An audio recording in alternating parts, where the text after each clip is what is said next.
Hi, I'm Elaine Flint. I'm the Voscur Rep to the Prosperous and Ambitious Board, which met on the 25th of February, which was I think, day immediately after the change of political leadership for the council. So there was quite a bit of frisson at the meeting around that and how it might affect the agenda. It still feels very early days for this board in terms of getting a proper work programme that's going to impact on Bristol. A lot of the time was spent prioritising the areas for the short term from the huge list of priorities that we had at the last meeting, and the focus in the short term is going to be around economic activity, shared prosperity and sustainable communities, and the other priorities are going to be carried forward in a range of ways, some by having a series of presentations at the board on issues such as housing, also discussions about the role of the Bristol Green Capital Momentum Group and how that sits with the sustainability agenda. They might be delegated to sort of take that forward and report to the Prosperous and Ambitious Board. So, as I say, not really a very clear work plan at the moment, but hopefully that will become clearer. Another meeting is planned on the 1st of April.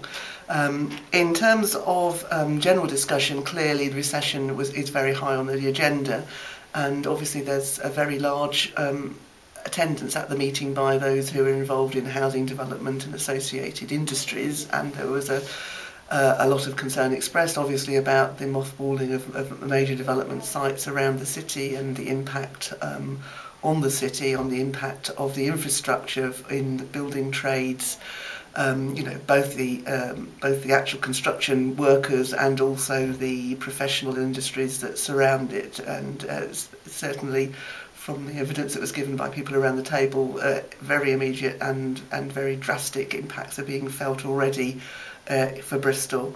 There was also concern from the cultural industry representatives who were there, again about the downturn, people involved in digital media and advertising clearly seeing huge losses in orders. And so, in fact, the only one ray of sunlight in quite a depressing meeting was Bristol Zoo, who evidently had a very, very good half term because people aren't going away skiing, he said, but are happily going to see the animals in Bristol Zoo. So the holiday local industry is likely to be the one winner that's coming through at the moment.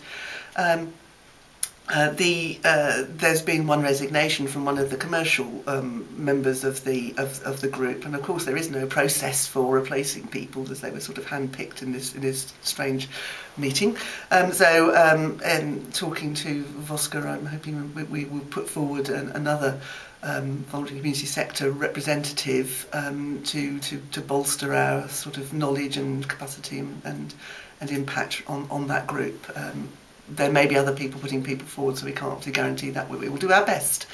Finally, we had before the meeting offered to support the chair by doing a survey of members to look at the priorities and their interests and what they can offer to that.